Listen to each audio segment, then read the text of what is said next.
Hello, everyone. This is John Saltas. I'm a Bingham Boy, and I'm here to introduce myself and my buddy Ron Yengich, another Bingham Boy, to the first program of the Bingham Boys, the first podcast that maybe I've listened to for certain, the first podcast Ron has ever listened to, correct? That's correct. So we're kind of rookies at this, but we feel like it's time not just for a couple guys to sit down and chat, but to chat about some things that are going on in this precious country of ours that we're kind of disturbed by.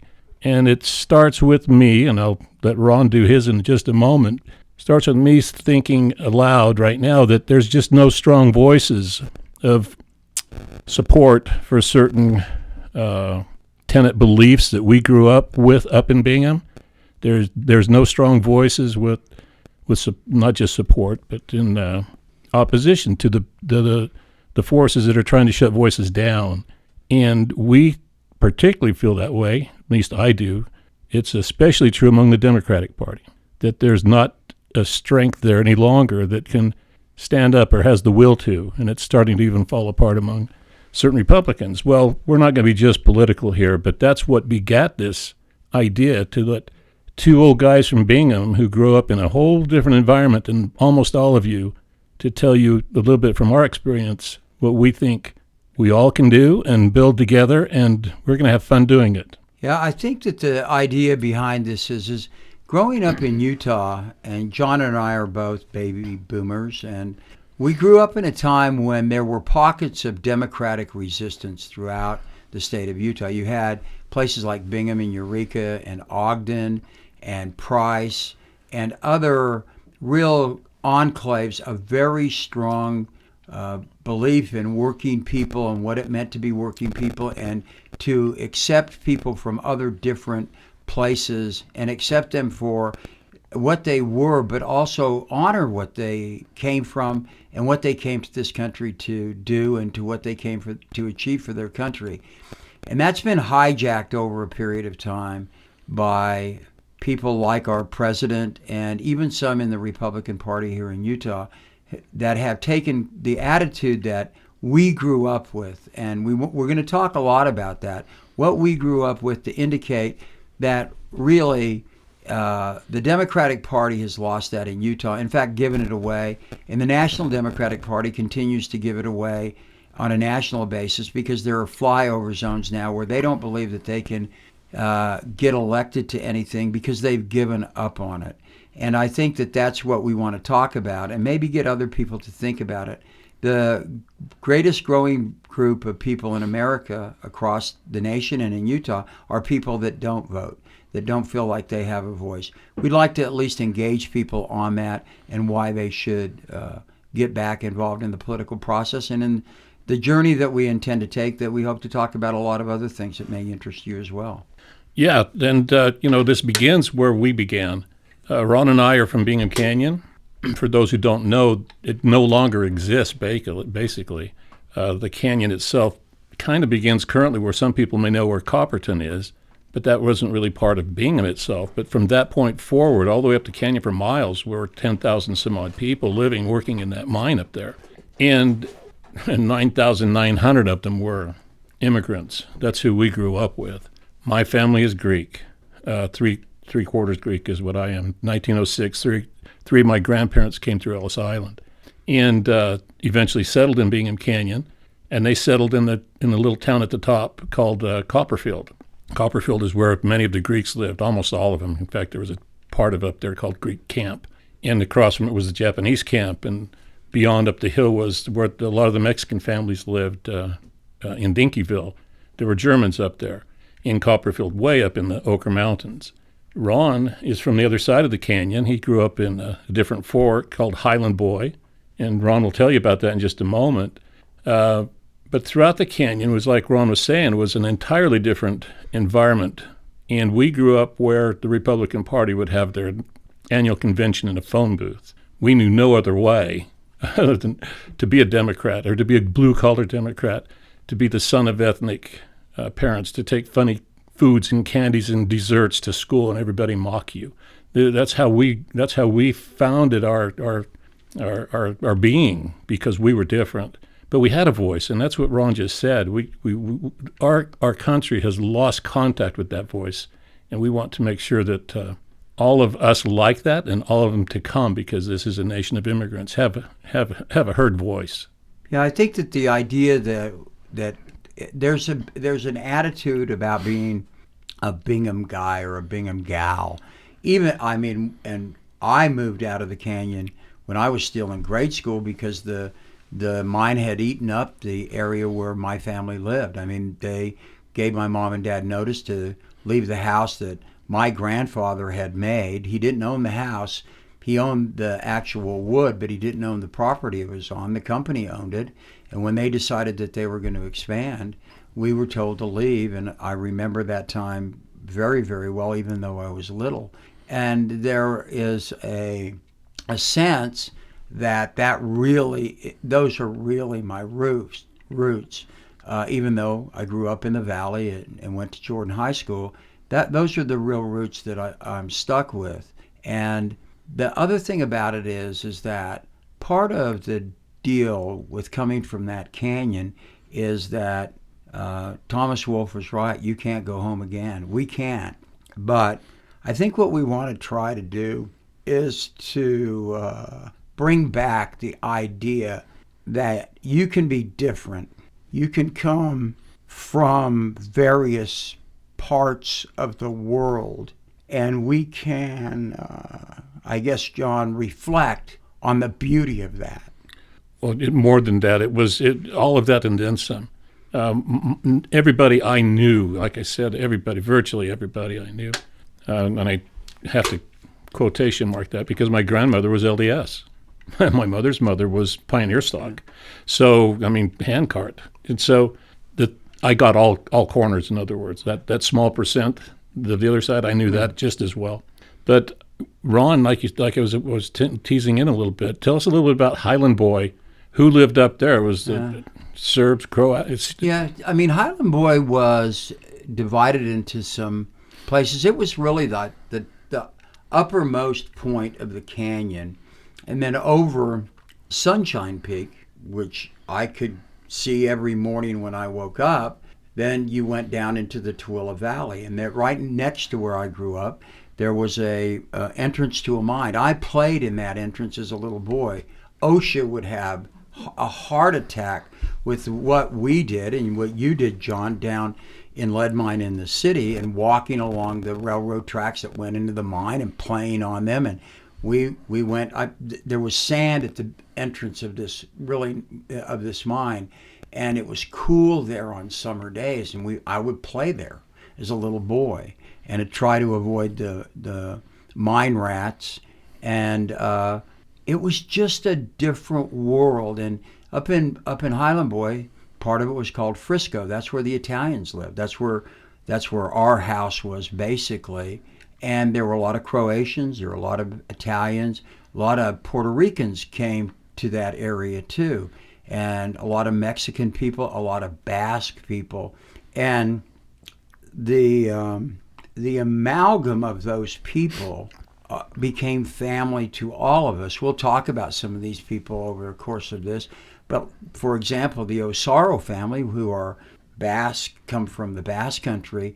I mean, they're like relatives to us. You don't know that because you can't understand a word they say. You can't. They could be telling you something. You just think they're your relatives. Yeah, but I mean, there were a lot. Well, like all kids that grew up in Bingham, you learned all the swear words in the various languages. But even in Basque, I don't even know any Basque swear words. Well, they are all. You've heard it spoken, obviously. Yeah. The Osaros and the Sisitas, those families were great Basque families. Great people. Hazal, they were Croatians, weren't they? Yeah.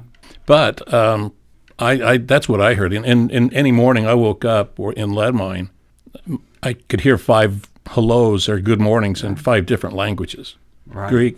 Greek, Italian, Japanese, Austrian, Croatian, Slav, Spanish. Yeah. It was like those are my neighbors. Yeah, we'll talk a little bit about that during and I won't go into it now. I once learned a really bad word in a broken English from 2 Sardinian men and went home and asked my mother what it meant.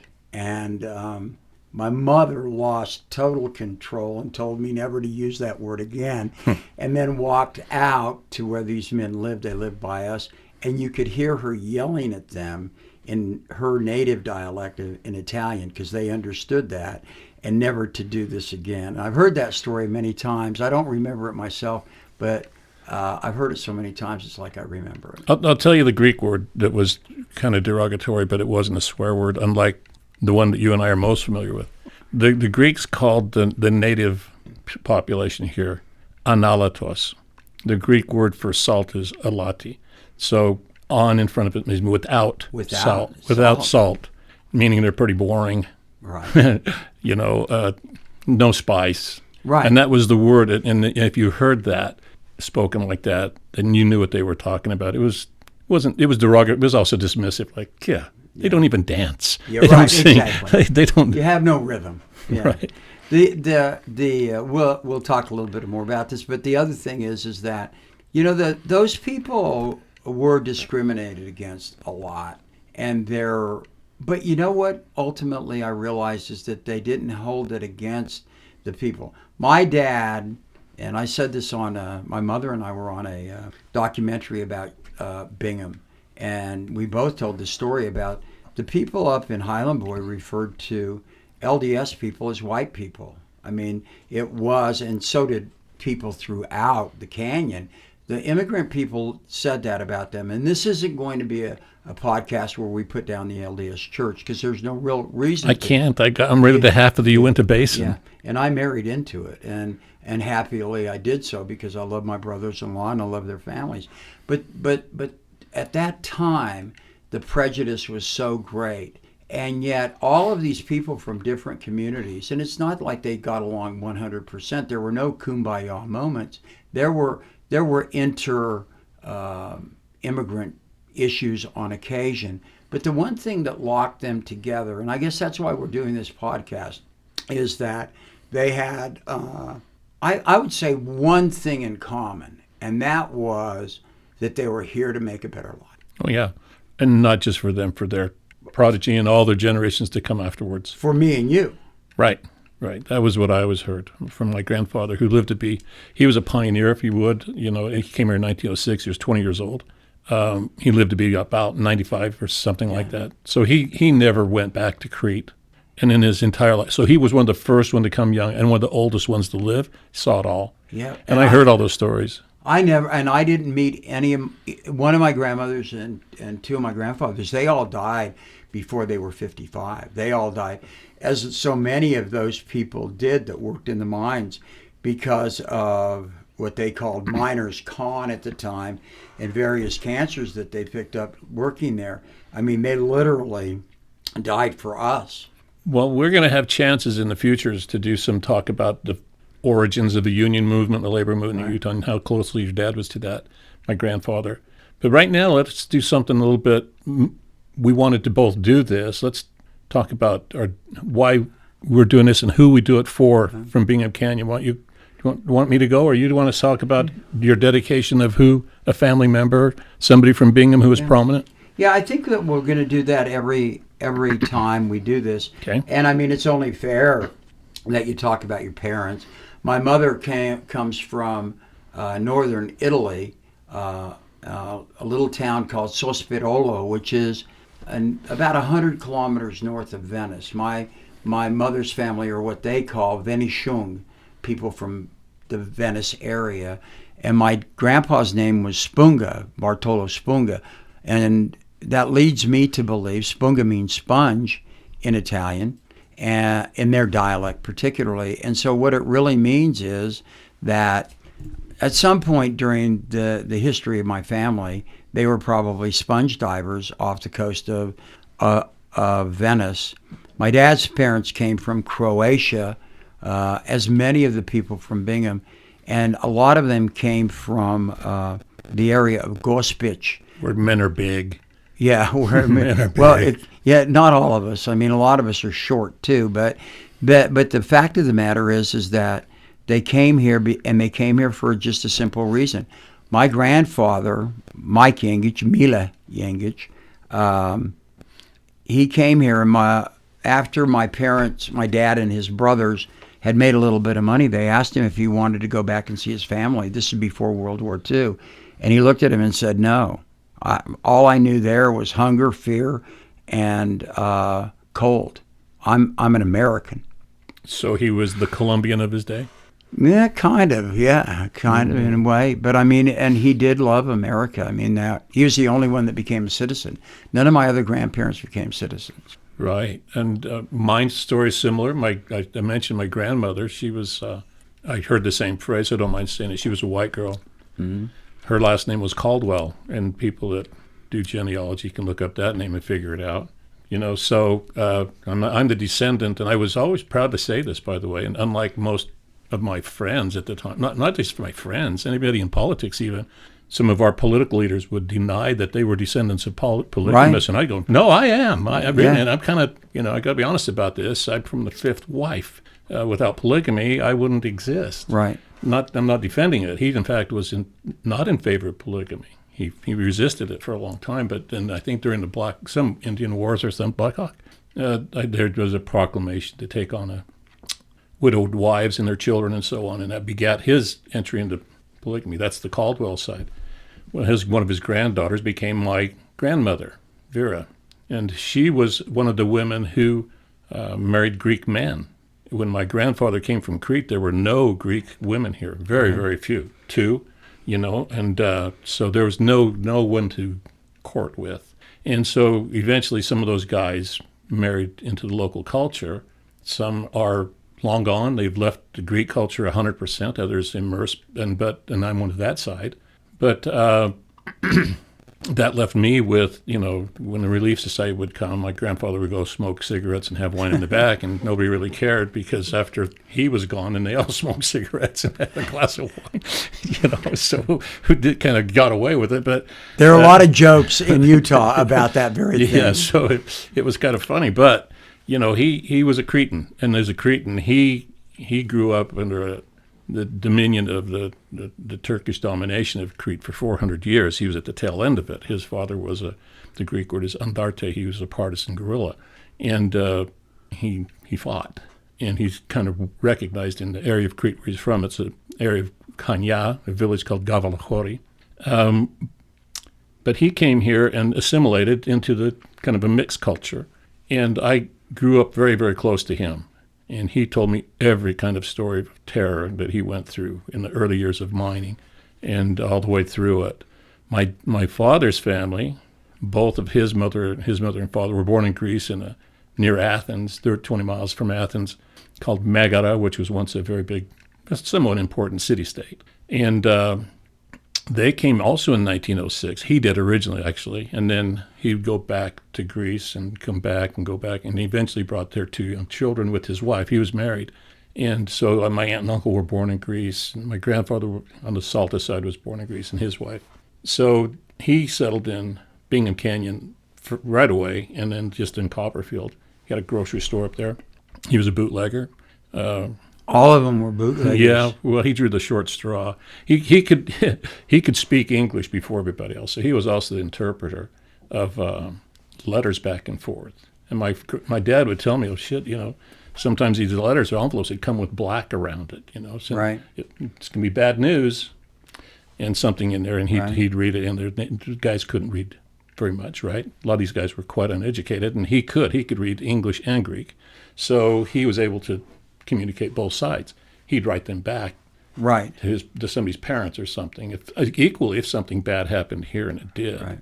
So that's where my lineage came from. My dad, I just mentioned, he was hired on Kennecott. It was a dangerous work, that. He originally worked for the Bingham and Garfield Railroad, worked with the Japanese gangs on the railroad, and he couldn't get on the mine because there was already my grandfather and two older uncles working in the mine. So they didn't want to hire him. But then one day, a fellow Greek in the drilling and blast department, powder monkey, tamping a hole, thing blew up and killed him, and that's when they hired my mine. I was going to bring tonight, Ron, he has his badge number. You've seen those? Sure. So I was going to bring that and I forgot, but that's how he got hired on. It's because somebody died in a mine. Well, and one of the things is that there was a limit about the number of ethnics that the mine would hire before the unions. And so, yeah, I mean, so there was the Greek number, and there was the Croatian number, and there was the Italian. I mean, that's how it worked for a long time. It's interesting to hear that. I mean, and that I envy you more than you'll ever know. I didn't get to talk to either one of my grandfathers. My Italian grandfather sent money back to Italy to buy a farm. In fact, my mother and her sisters ultimately had somebody that they knew here, a cousin, go back and sell that property. I think I was in junior high school, that he had actually bought the property. And then ultimately, I was able to take my mother and we went and saw it. But so their plan was to go back. My Italian grandfather, my Croatian grandfather never talked about it. He got here, and he got to Bingham about 1904, 1905, before the 1906 strike, because he talked about it. We'll get to that one day about the unions. But he had no desire to ever talk about anything. So there's about a 7-year period between the time he got here, because I've got the logs where he landed in Fells Point in Maryland, in Baltimore, Pigtown as they call it. But after that, he's lost for about 7 years. Nobody knows what he did. But here's an interesting thing to bring up the LDS Church again. He apparently knew the Book of Mormon very well, and he knew his Bible very well. And so the bishop from Bingham would come up to buy sauerkraut from him. And then he would pay him a nickel or a dime, and so that they could talk about the Book of Mormon, because my grandfather apparently knew it extremely well. And although illiterate in the eyes of the world, I mean, he liked to read, and he knew a lot about that stuff. And so it would be fascinating for me to one day be able to sit down and go, yeah, what happened? I know, and then even though I knew him well, I didn't do the right thing and do proper recordings and take notes and stuff. So my memory is fading too. Ron, well, you were talking right there, you were asking, not asking, you kind of segueing, because you've used the word union 3 or 4 times. Yeah. You know, and we can go there right away. I know what your father did for unionism and everybody else we know there. My dad, I've mentioned before, was a company guy, but we were split. Half my own family were company, half union. So we grew up knowing what it meant to go on strike and mean it. Right. For months at a time, and why, and especially in the early history. And so for me, it's particularly, I'm sure you have a fair opinion about this, particularly disgusting, the way that Utah government is treating our union men and women today from all levels. And, you know, even the petition that's right. gone around, they're just kind of like, so what? What do you think about what's going on right now? Well, I mean, the troubling thing for me is that they're afraid to negotiate with groups of people, and yet they do everything behind closed doors.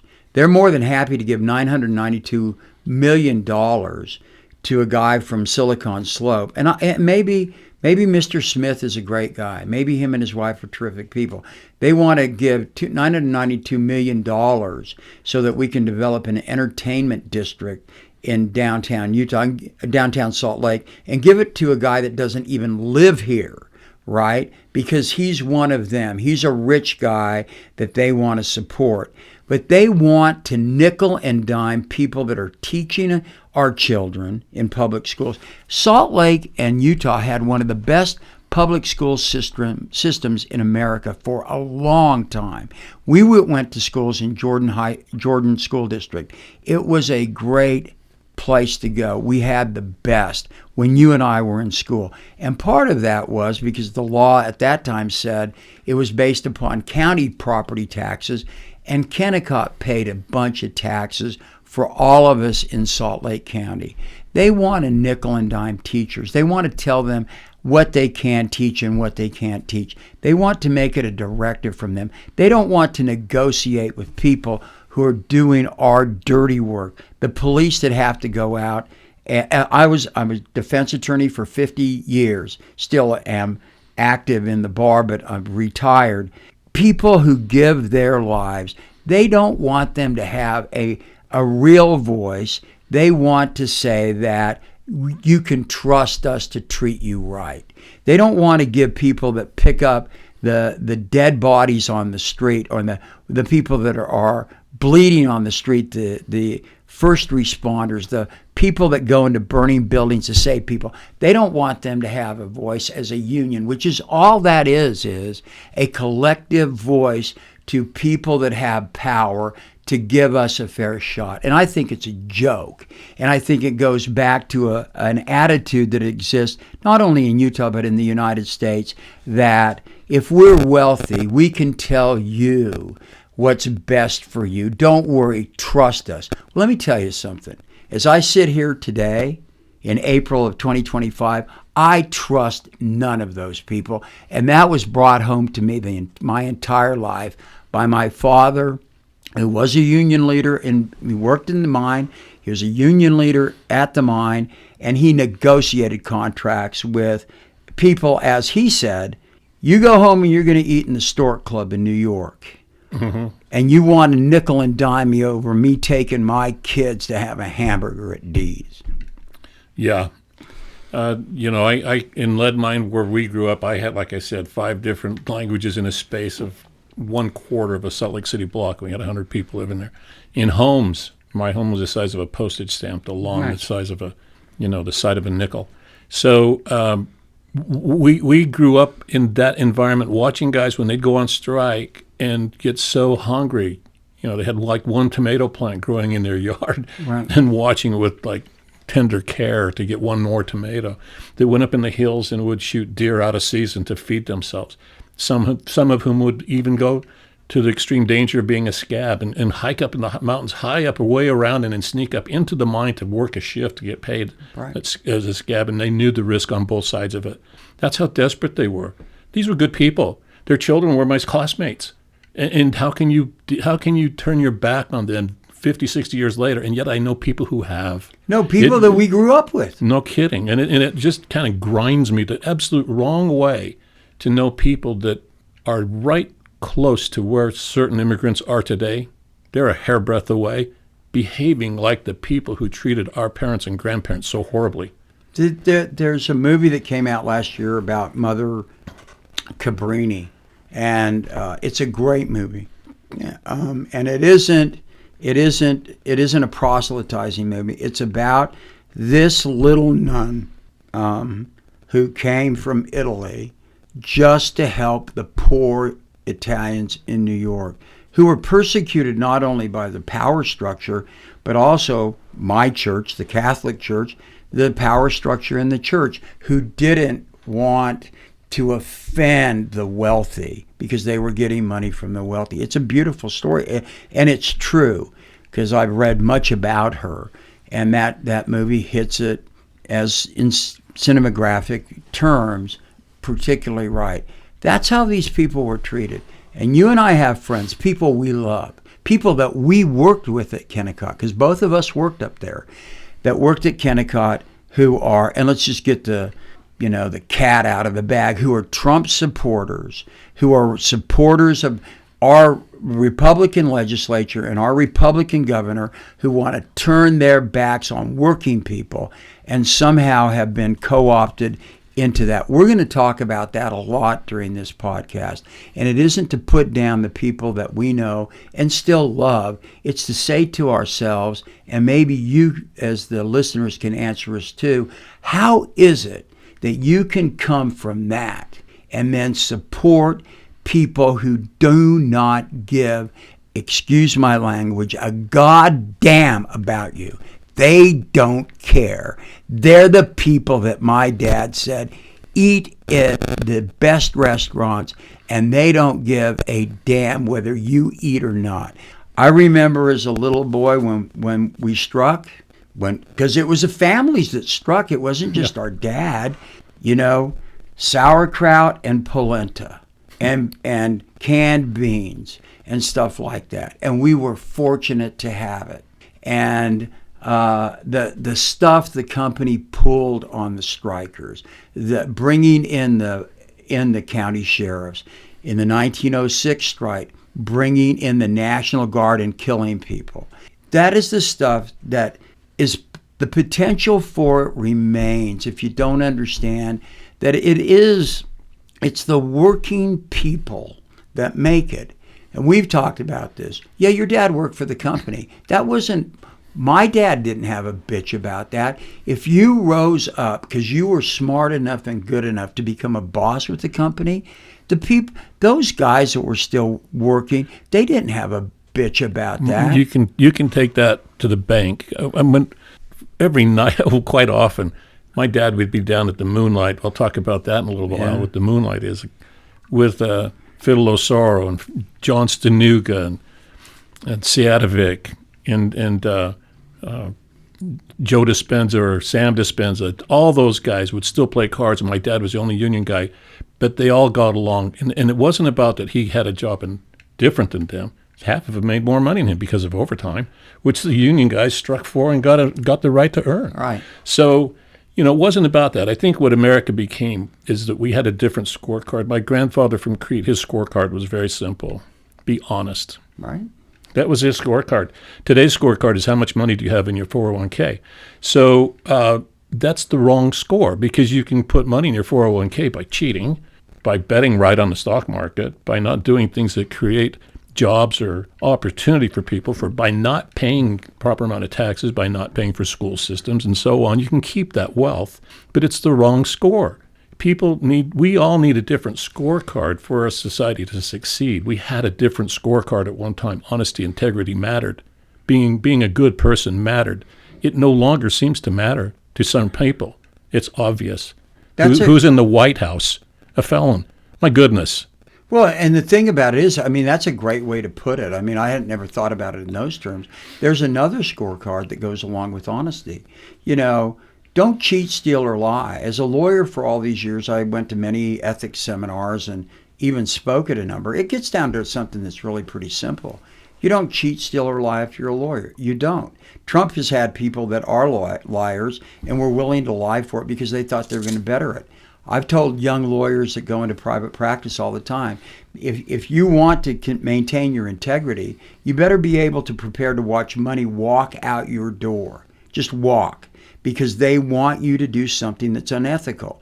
And if you're not willing to let a lot of money walk out the door that you might need, then don't be a criminal defense attorney, because eventually you're going to have your ethics compromised and you're going to run it down for all the rest of it. So don't do it. Right. And in Bingham, there were people that had more money than other people. Of course. But everybody still wore the same, because that was that different card. It wasn't about earning money was bad. Having lots of money wasn't bad. It's what kind of person you were. I know people with lots of money who have lots of packages of money.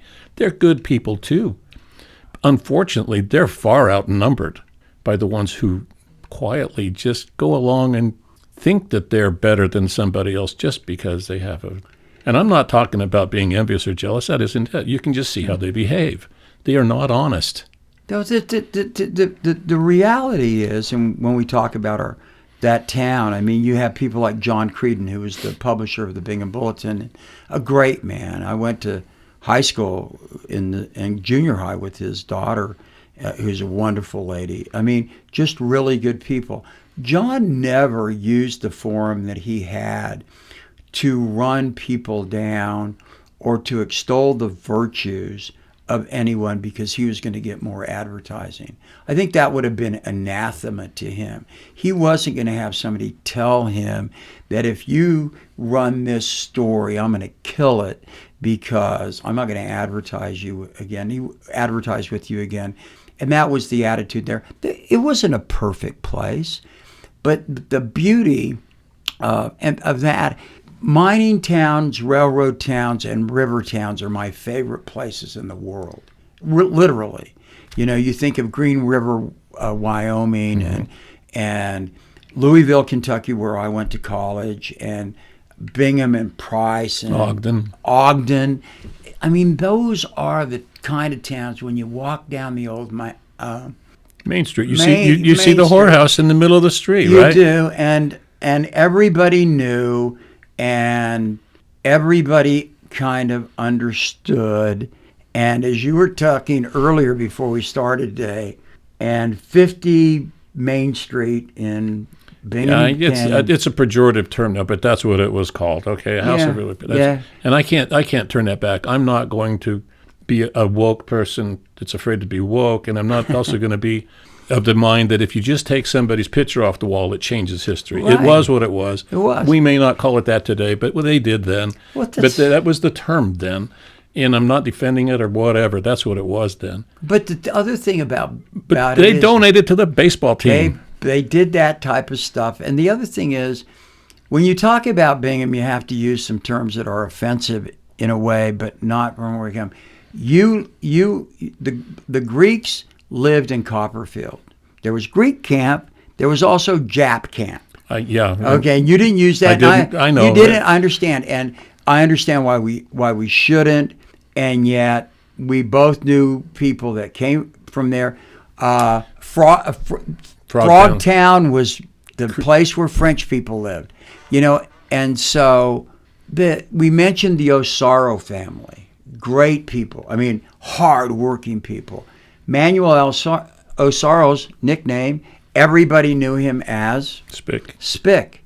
Now, if somebody from out of that town had taken that name and tried to degrade him, they would have been beat up by Basques and Italians and Greeks and Croatians and Serbs and also the Americans that lived there as well, because he was a man of great respect in his community, but in the community as well. Right.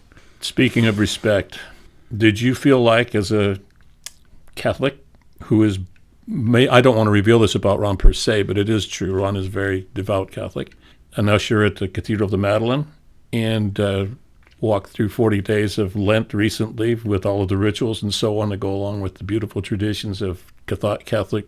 And by the way, we coincided this year, Easter and Orthodox, in the same day, and as an usher. And then the day after Easter, the Pope died. And several days after that was the funeral. And minutes after that door opened, here came the blue suit. What happened in your head when you saw that? I mean, I've calmed down a little bit. I mean, the thing is that it's such a dichotomy between Pope Francis and Donald Trump. I mean, and when you say I'm devout because, like, I'm a sinner. I mean, I need to be devout. I need to go. No, it's the truth. It really is the truth. And it's I'm a cradle Catholic, and there's a lot of things that have been bad with the church. But one of the things that isn't bad about the church is the effort made to help the poor. And Bergoglio has done that his whole life. He's a Jesuit, was a Jesuit. Bergoglio is, I don't know. Yeah, Pope Francis. Oh, okay. And the whole movement within that is to teach in the Jesuit community and to make sure that the poor are taken care of. And I went to a Jesuit college, graduated from one in Louisville. And so I understand who he is.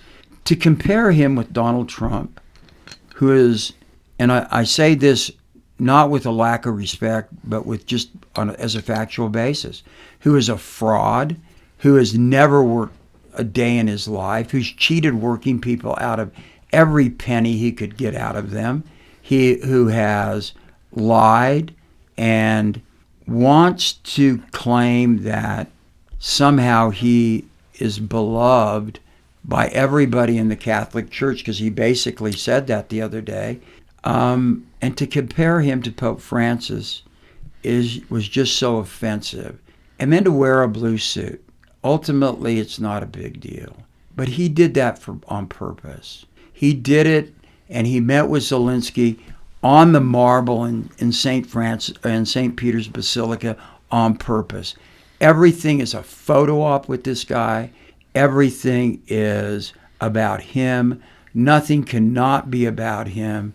And again, going back to what you and I spoke about, I don't see how a lot of the people that we know who are good people, hardworking people, can support a guy like them.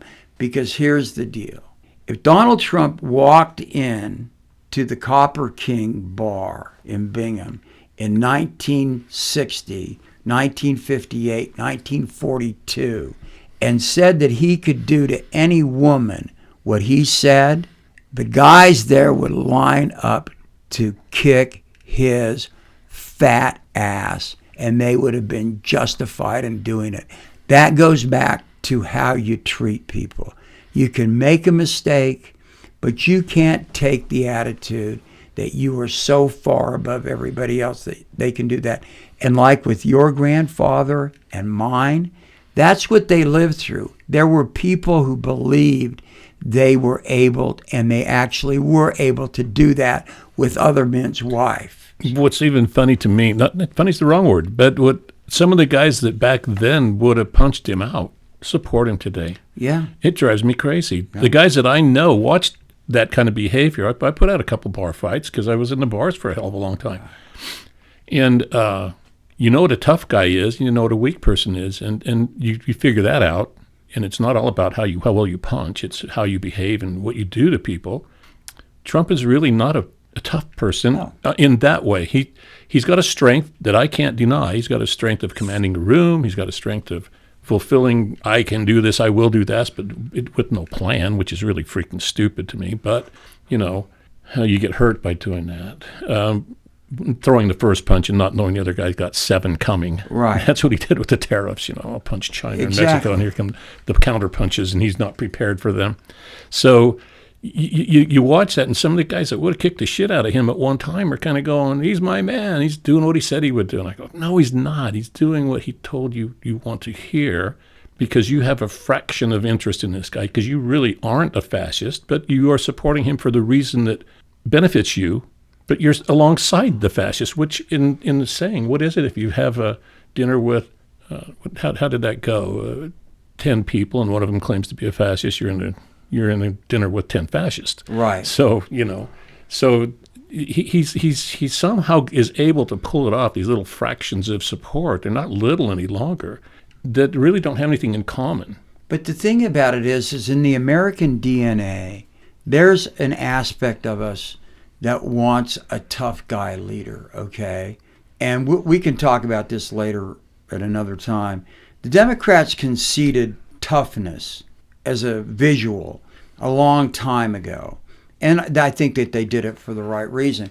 But the other part about that is that we've had a history of that in America. Well, I think that we elected a couple tough guys. George Washington was one, right? But George Washington didn't ever act like a tough guy. No, he didn't, but he was certainly a victorious general. Yeah. Teddy Roosevelt had the persona of a tough guy. And he was, actually. There are probably some others. But most other ones that are considered to perhaps be tough, something happened, then they made the right decisions and became tough in office. So they weren't elected on their tough ability. They were elected on some kind of policy about money or something else, not because they were tough or boisterous.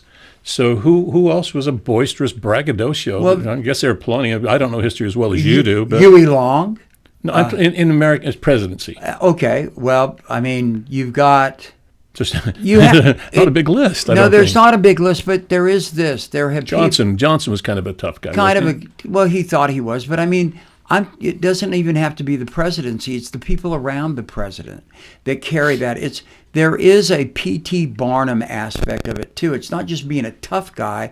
It is being able to sell people what they want and know that you're selling them a bill of goods. It's a 3-card Monte game, and you hold the cards because you've got the manner and you've got the media in which to tell them who you think you are. Huey Long was that way. I think Trump is closest to him of anybody because he hit the populism button, and that's what I was going to get to, the populism button in America, which is to say the button that says we want us to be Americans, and America means this and all of that stuff. And then people that are second or third generation Americans buy into it. Yeah, and that's not fortunate. Because the rules have changed about behavior among all of us, when you hit it, what I've said many times, if Trump had walked into that Copper King or anything like that, he would have been shut down. And that was the way power worked back then. And it doesn't work that way now because it's not cool to have a fight, and it's not cool to smack somebody down. It's not cool to be a jerk. That kind of a jerk is seemingly okay, though. he's not a good guy. He's a bad guy, and we react sometimes. How did he then become him if he's not a good guy? I've talked to people in New York that knew him or that have honestly knew the guy, and they go, what not a deep thinking guy, not a smart guy, not even a good guy.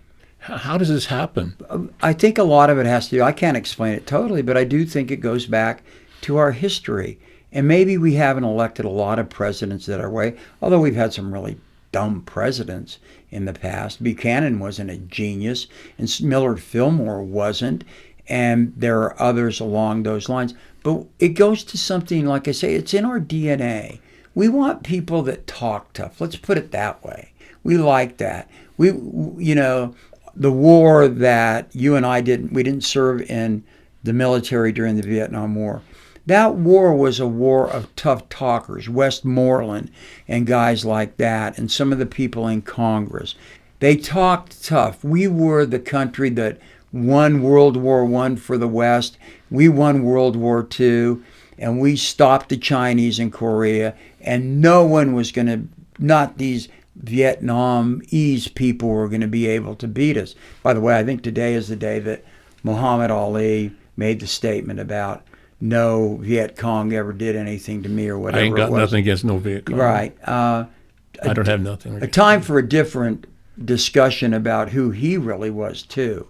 Muhammad Ali's gotten far too much credit for being a war protester than he deserves, in my opinion. But anyway, we've always had that. The Red Scare and the Mitchell Palmer raids, who was the Attorney General after World War II, and we had and Roosevelt, what he did with the Japanese. That was looked as a tough thing to do because the Japanese were going to take over America. And then, of course, the McCarthy era. That was all tough talk, and Americans rallied around it. But there came a time in each of those where people saw that the emperor had no clothes.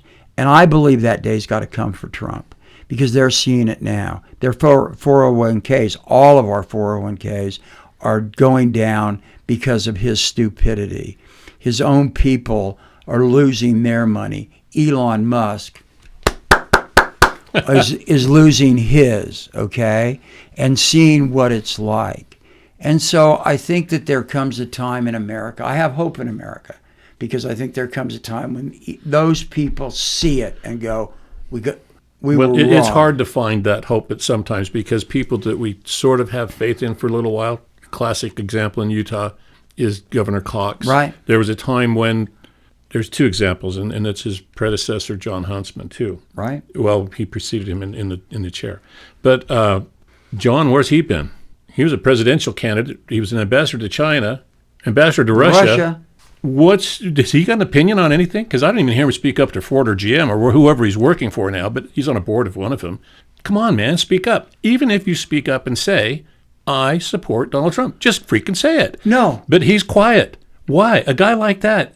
And Cox, he's like, he loves everybody, disagree better, bullshit. I was in his camp.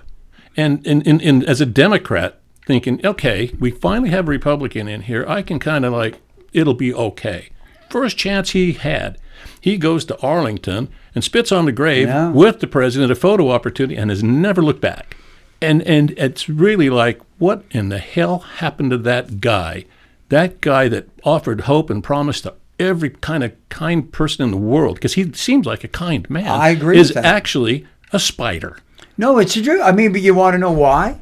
Because they never were around anybody that ate polenta and sauerkraut during a strike. And so he's worried about losing his. $10 million isn't enough for him. 40 million, 50 million, 60 million isn't enough for them. Having the power of the Huntsman name isn't enough for them. They don't have guts enough to stand up to somebody like Trump, and I'm talking about our governor too, and say, wait a minute, that's wrong. When Trump said what he did about women, all of those people. How many lines should have been, starting with that one perhaps, and then how many more after that, and they didn't freaking matter. If you want power so much that you're willing to sell your soul, then that's what happens, and that's what they're doing. And we're going to have to get to a point, and it will probably be in the world today, it will be about money. It will be about money where they're hurting us so bad too that we've got to stand up to them. But it shouldn't be that. There are no profiles in courage being written in this day and age out of the Republican Party. Zero. John Kennedy's book, there's not someone that's going to write that book about the Republican Party because they don't have guts enough to do it. And the Democratic Party is wringing their hands and sweating because they can't come up with a plan. Well, when you write a letter from Schumer and say, read this, and think it's going to change the guy's mind who doesn't even freaking read, right. Come on. There's no wonder, and she and Bernie were kind of maybe in the second or third tier of popularity 6 or 8 months ago. But because they've spoken up and stood up, they're gaining a lot of following. And so, maybe that is the new way it goes. What did you say? There needs to be that reckoning, that time of like, okay, let this enough bullshit of this. We're through. I think it takes people like Bernie Sanders and Ocasio-Cortez. I mean, I have trouble with her only not because I disagree with her on everything. I think she tends to be a true bomb thrower. Instead, she's a great speaker, in my opinion, and she is able to deliver an argument with a lot of truth to it. In the past, she's been part of the opposition, so she's done what she's done. I see her as being someone who can bring people together, but they've got to continue to do it. But I don't think that's where the victory is. The victory is when people like those guys we know that we've talked about realize he's not for us. He's not. When they finally go, you know what, we don't even have to tell anybody, but we're done with this. That's when it happens. And that becomes a silent kind of wave that will kind of happen. And I don't know when that's going to come, but I do have hope for it. I think at heart, I think we're good people. Yeah, well, we are good people. And that's the real pity of it now, because people are so prone and active about, especially in social media, where you don't have to look at somebody in the eye like I'm looking at you right now. And I know how you feel. So, and I can hear it and feel it. And if you're not hearing that in Ron right now, then sorry, we should be on television.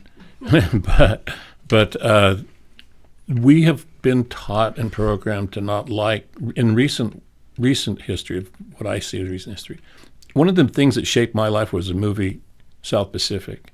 And I saw it when I was a kid. They bust the entirety of our grade school down to the Villa Theater on Highland Drive, right. 1960s. You could see it in CinemaScope or Colorama or whatever the hell they called that. And we're all sitting there, and we'd never been in a theater like this. We all grew up in the Princess Theater. And I don't know if you remember the Princess. Like the big show would be Shaggy Dog or something. So, like, here we go, and it's in color, and we're there, and the popcorn is almost free, and God.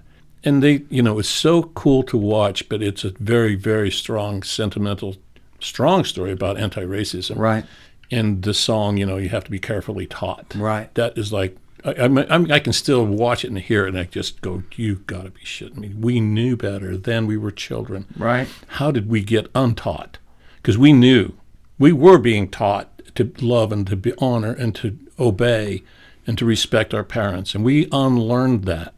And I don't know how our friends and neighbors unlearned that. We can talk about it any way, but once we did that, we've got to capture it back. And there's no ownership of it. And unfortunately, in social media, a certain branded person that puts Christian avatars and crosses and phrases from the Bible and scripture in their avatars are the worst culprits. They're the ones that beat us up the most for having an opinion that's not like theirs. And it's like, wait a minute, you want me to respect your Christianity, and it says so in your avatar, right. And you say what you say? Yeah, but I think that's across the board. I mean, I'm, and not to defend those people, and I really don't. I mean, you can pull a Bible verse and you can turn it into what you want fairly easily because there's so much in the Bible, and I love the Bible. I have, really, when I went to school in Kentucky, it really brought home a lot of that stuff. But we do it on the left too. I mean, we do it on the left. I mean, because we're going to cancel you for this. Because in 1967, you wore blackface in at a Southern college in a play that was done in your fraternity, and you're evil. We've done far too much of this, and for me personally, I don't want to piss everybody off, but I really don't care. The Dodgers last year, they give an award to men who mock nuns, okay?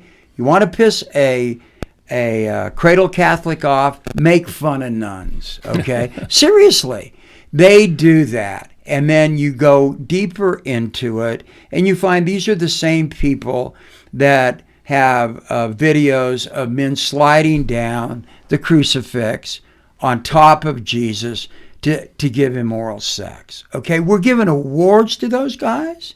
These are the people that I stood up for and will always stand up for, that have the right to do anything in this country, and they deserve that right.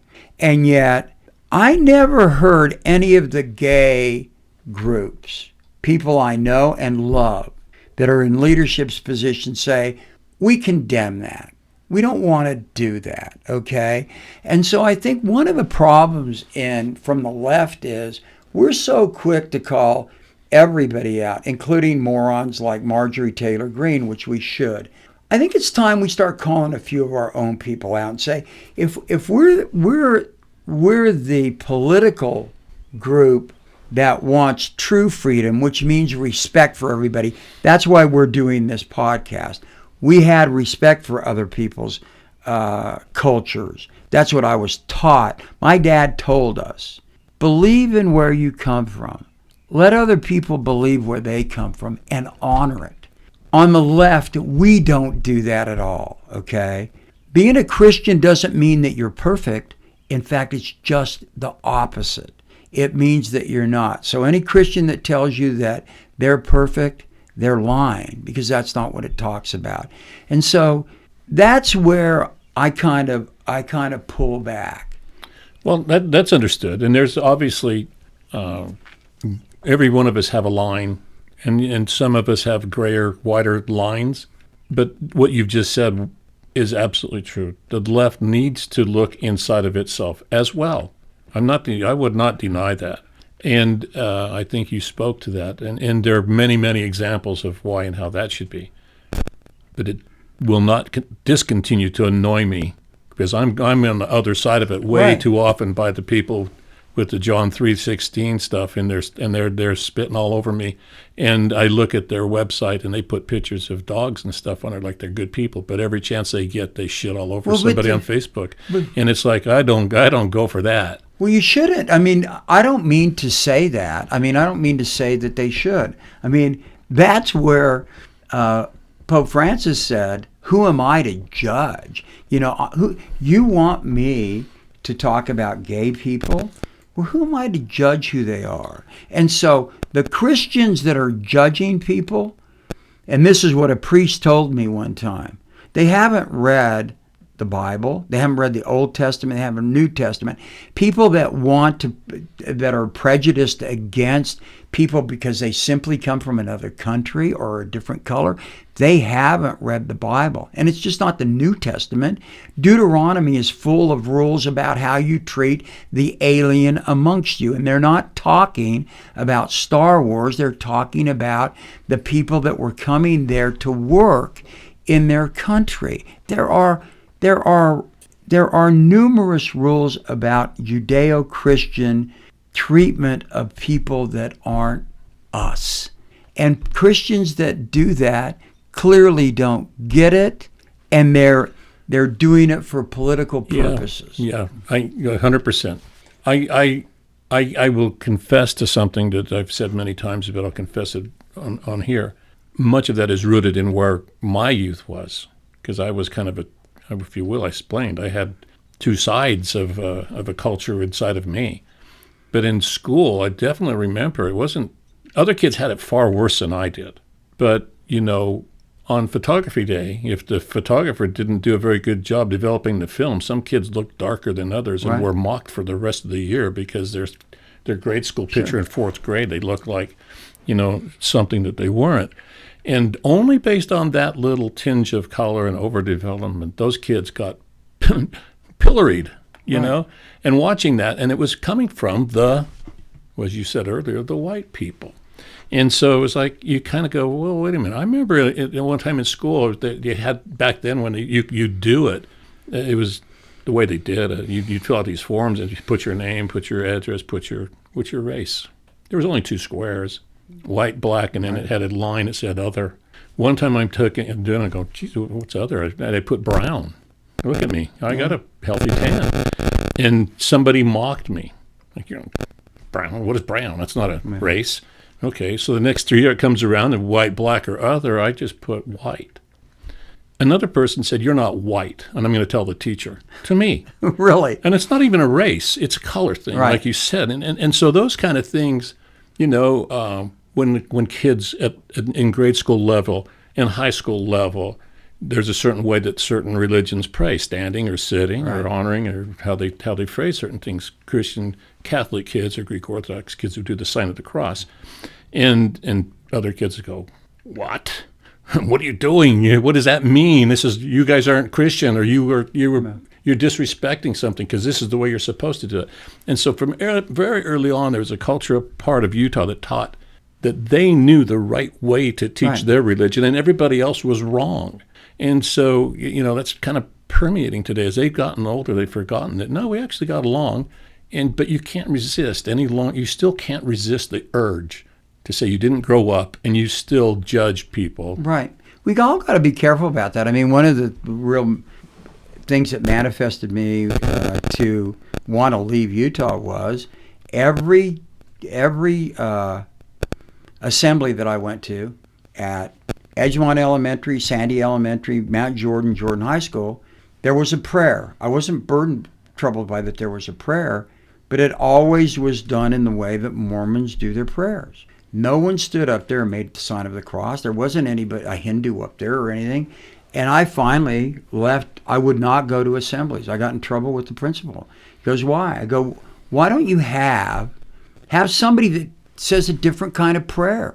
And I went to, and again, this is not an anti-Mormons thing. It is because I went to Boy Scouts and Cub Scouts at the Mormon churches. I played junior M in basketball and junior M in softball when they would allow non-Mormons to play. And I enjoyed it. I did. I have great love for my scoutmasters to this day. But I just got fed up. So I had the same kind of deal that you did. And what really troubled me as I grew older and became a lawyer was, as I began to read Mormon history, which was Phil Hansen, the great lawyer, told me one time, you cannot practice law in Utah unless you know 2 things. You got to know your Bible and you got to know the Book of Mormon.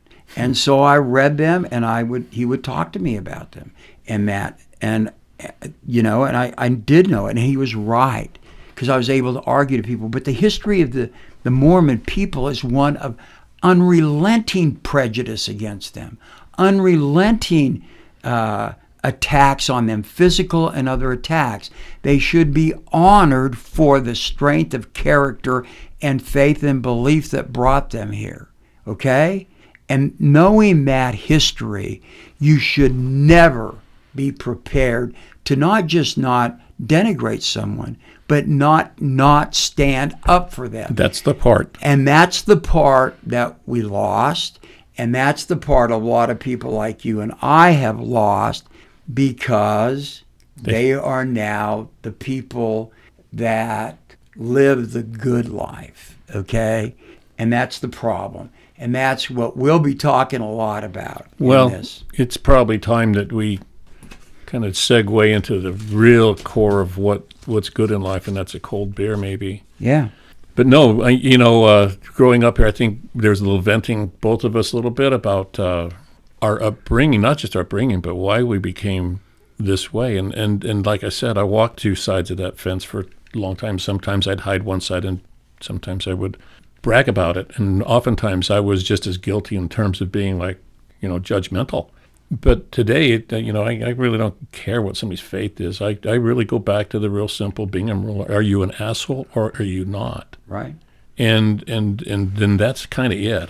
The faith thing, none of us know the answer to that.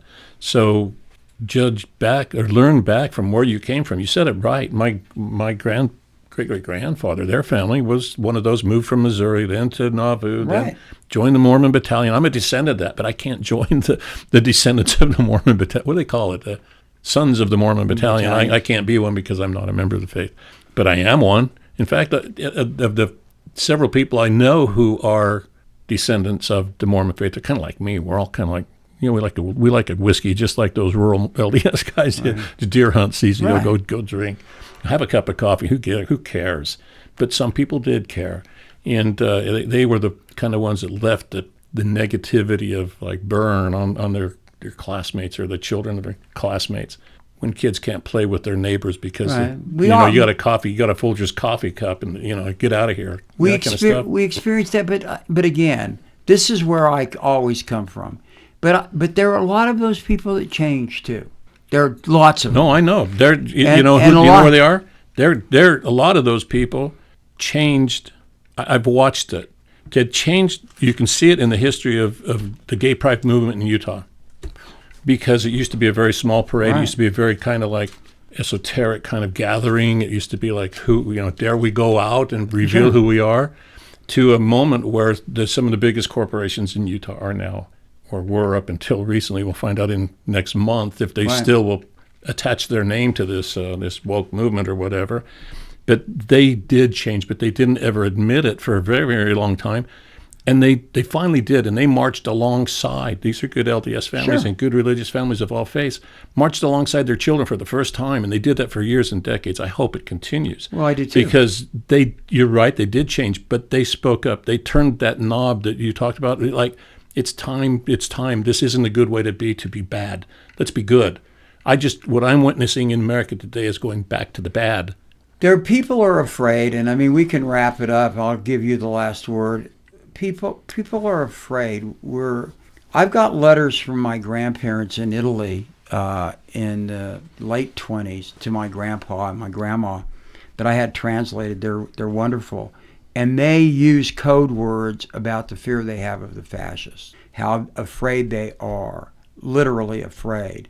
And we've got some of that going now. The difference is we've seen that in history, in recent history. We know that can happen. That happened in good countries. It happened in Germany, it happened in Italy, it happened in other countries, it happened in Soviet Russia. Good people, really good people, were too afraid to speak out. And it's time that we start speaking out, and that's what this is partly about.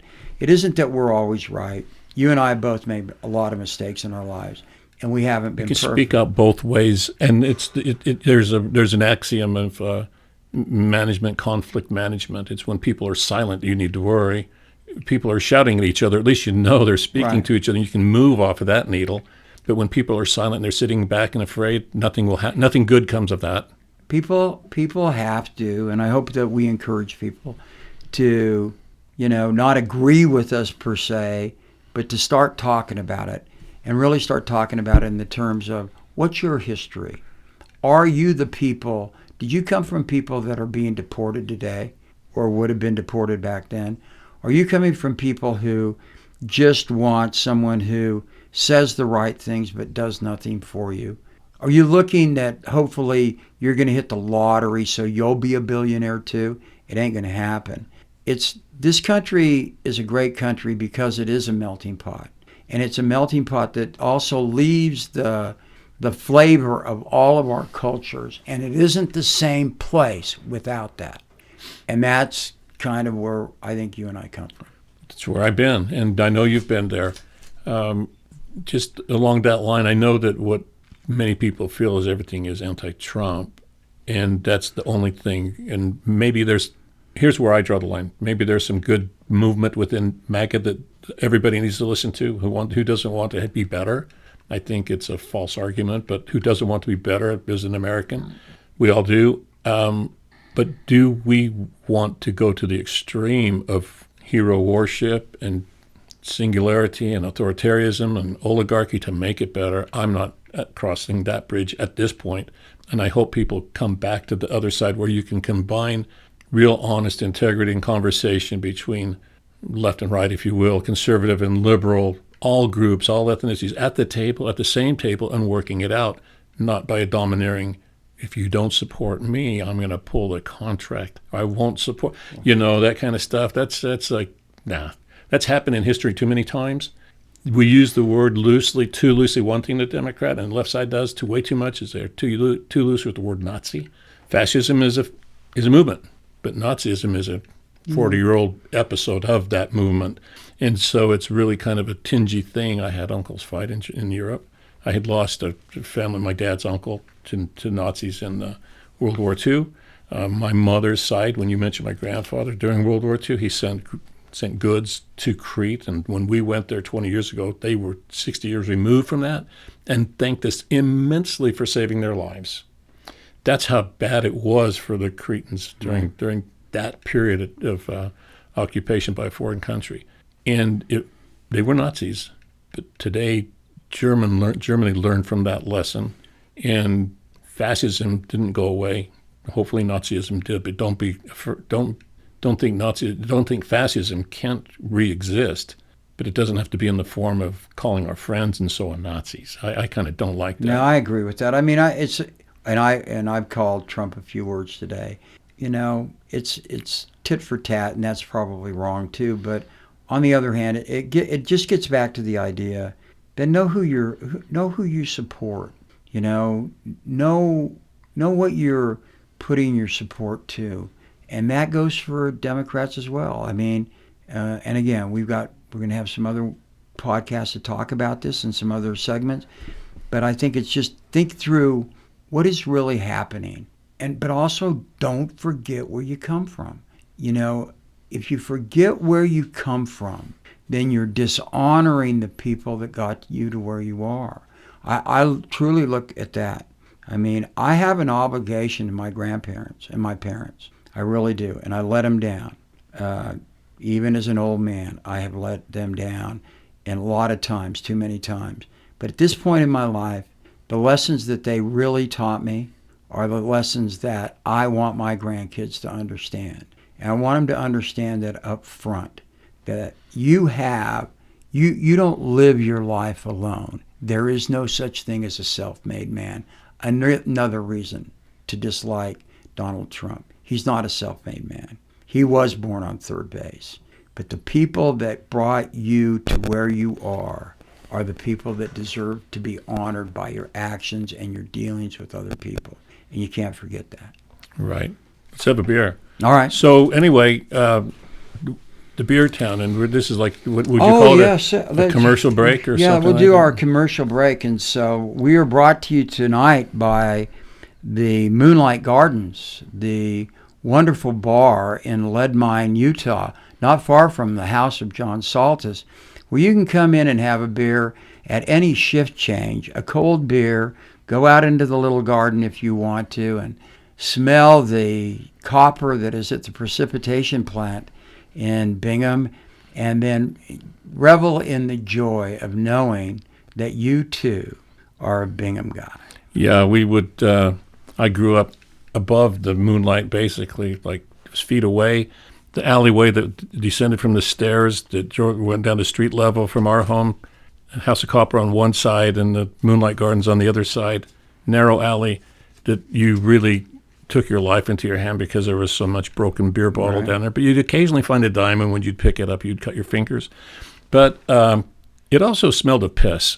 And I have a fond memory of that. It's to the point where I can go to most, rural restrooms. I don't mean in a rural town, but like on the highway. We've all been to that place where you got the wooden key from the restroom guy and say, "Can I use your bathroom?" You go in there and you go, "Jesus, what have I done? I could have pulled over like anywhere unless I deserted 100 miles, but I've done this to myself and my family." One of those places, I'm not offended anymore. And I kind of appreciate that I grew up in a place that had a Moonlight Gardens where guys would fight and throw beers and laugh and play cards and poker and behind the bar. The bartenders would serve whiskey, even though it was illegal, and a schooner cost 10 cents, and a quart of beer was 50 cents. Right. Pretty good deal. Good deal. From the Moonlight Gardens. Next time we'll talk about the Sunset, and maybe my Aunt Pina's bar up in Highland Boy called the Green Front. Maybe we'll see. The Green Front was cool. It was still there as a structure when I was a kid, and the Copper King. Yeah, the Copper King, and there are others that will come to mind. The Butte Bar. Yeah, the Butte Bar. Maybe we'll be sponsored by them, and hopefully those people that went to those places that are in heaven will send some prayers down to us so that we can get somebody else to sponsor us from this area of the cosmos, huh? Let's do it. All right. Nice Thanks, talking John. to you, Ron. You Thank too, you. Johnny. Again, to all the people that have hung in this far, we don't know what the hell we're doing. No. But we hope that you stayed in through it, and we project that we'll do another one, but we'll have to think about it after this. We're kind of like the go-go dancer in the Tractor song, where we don't know what we're doing, but we're trying to do our best. Okay? Right, and we're the people that vented a lot in this first one because that's a good expulsion of any kind, especially the kind that happened in a bar when you drink too much and eaten really, really bad pretzels. You have that expulsion. We did a lot of that today, and hopefully we don't have to go through that again, because we got a lot out of our kind of like. I never get it out of me, man. It lives in. Well, it didn't die. Just maybe we don't have to bring it up again. It's always under the surface with both of us. Ron, thank you. And I have, as you know, great respect for Nick and Irma Yengich, and loved your mother, knew your father fairly well. The Yengich family, I will tell people that this is in honor of you. I didn't know Ron as a kid because, as he said, he moved out of the canyon way before I did. But we did work on the same trekking on Kennecott one summer.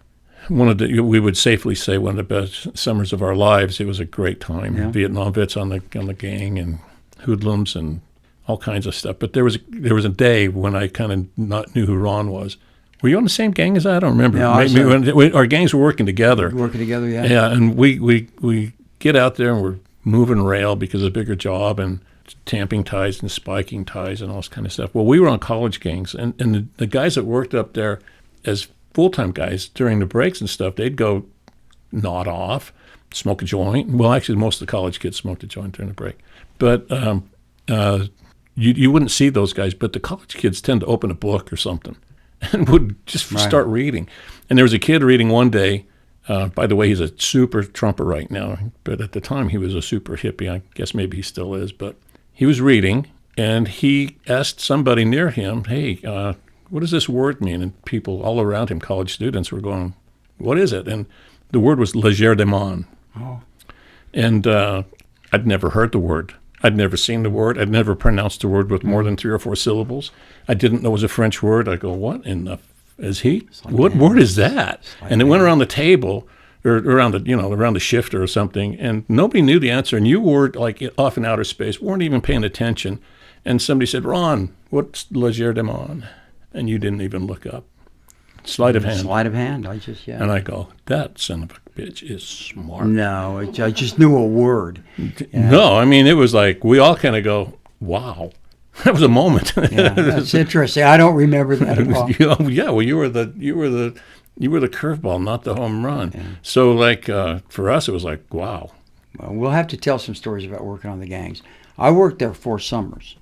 I had 3, and we'll have to talk about that. Okay. All right. Sunset next time.